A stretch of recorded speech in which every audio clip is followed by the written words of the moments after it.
me mettre à l'ombre. Ça va être trop chaud.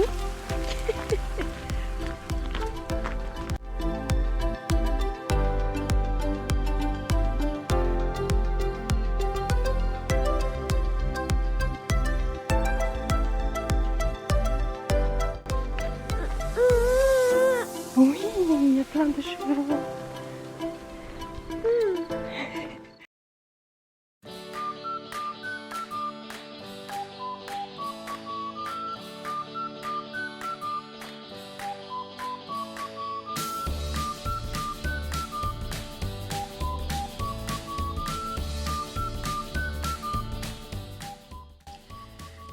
Du coup là ça fait une semaine que j'ai commencé la formation.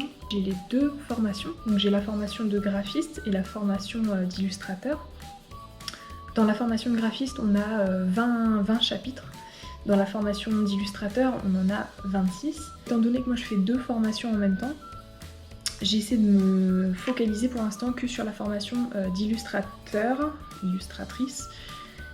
Et quand j'aurai fini cette formation-là, je passerai à la formation de graphiste. J'essaie de pas tout mélanger parce que je sais que moi je peux très vite me disperser et dans ce cas-là, je vais pas bien enregistrer mes cours. Je pense que je vais tout mélanger et ça va pas aller. J'ai validé du coup déjà 3 sous-parties dans la formation d'illustrateur, mais ça m'en a validé 2 dans la formation de graphiste. Donc je pense que dans les formations, il y a des modules qui sont communs.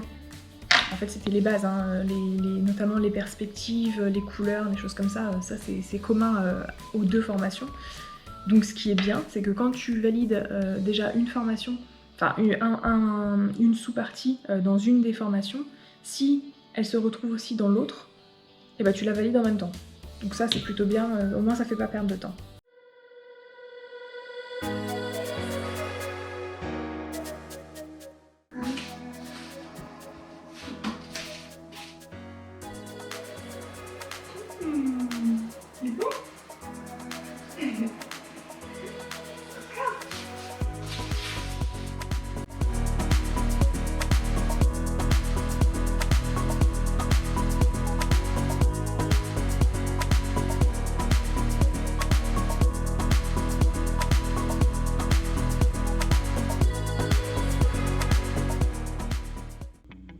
Alors, petite update sur ma formation, ça fait 1 mois déjà que j'ai commencé.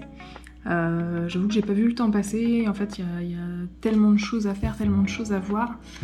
La formation elle est scindée en 4 parties, 4 grosses parties. Et en fait il faut valider une partie pour pouvoir accéder à la deuxième. Et du coup dans une partie on a tous les cours qu'on peut voir à notre rythme, revoir, il y a des petits quiz à la fin qu'on peut refaire autant de fois qu'on veut afin d'avoir un 5 sur 5, c'est sur 5 points. Et après il y a toute la partie exercice, donc avec des travaux à rendre, et en fait c'est sur ça qu'on est vraiment noté. Je sais pas si les quiz sont pris en compte dans notre note globale. Je suis pas sûre, je pense que c'est juste pour s'auto-évaluer, pour savoir si on a bien assimilé le cours qu'on vient de voir. Du coup moi j'ai décidé de faire ça, de voir directement les cours, et après de faire la partie exercice. Je me suis dit que c'était peut-être plus intéressant de faire comme ça, et de pouvoir me baser du coup sur ce que j'avais appris pour pouvoir après faire les exercices. J'ai déjà fait un exercice noté. C'était donc les croquis, c'était un des premiers ou peut-être même le premier cours qu'on avait je pense, où on a dû faire plusieurs croquis en déclinant à chaque fois le même croquis au crayon de mine, enfin au crayon de papier, au feutre noir fin et au feutre noir épais style marqueur. J'ai eu une assez bonne note, je pensais vraiment pas avoir une note comme ça, donc je m'imaginais avoir un 12, j'ai eu un 16 sur 20, donc ça me donne quand même confiance, parce que c'est vrai que c'est ce que je disais à mes proches, en fait, moi j'ai toujours fait du dessin et de la peinture pour mon propre plaisir, et je me suis jamais fait évaluer là-dessus, et encore moins par des professionnels, donc j'avais un peu peur de rendre ce travail-là. Et donc là j'en suis arrivée au deuxième exercice. Donc en fait on doit faire un travail d'illustration sur les 4 saisons, avec à chaque fois un cadre, de la même dimension pour les 4 illustrations, et avec un fil conducteur en plus des 4 saisons. Donc moi j'ai décidé de faire le fil conducteur des personnages fantastiques, donc voilà, avec fées, lutins, les sirènes, etc. Et c'est un travail du coup qu'on doit mettre en couleur, donc il nous laisse complètement libre choix de la façon de faire pour mettre en couleur, si c'est au crayon de couleur, à la peinture, etc. Moi j'ai décidé de faire ça à l'acrylique. En premier lieu, en fait, j'ai fait un brouillon que j'ai réalisé au crayon de couleur, histoire de savoir déjà quels éléments je voulais placer sur mon illustration et où je voulais placer les couleurs. Et pour les couleurs, c'est pareil, on nous a donné des impératifs. Et ensuite, en dessous de l'illustration, en fait, on doit faire des petits carrés et indiquer les couleurs qu'on a utilisées. Donc là, j'ai pas fini. Il faut encore que je mette en couleur du coup les 3 autres. Et voilà mon illustration pour l'hiver.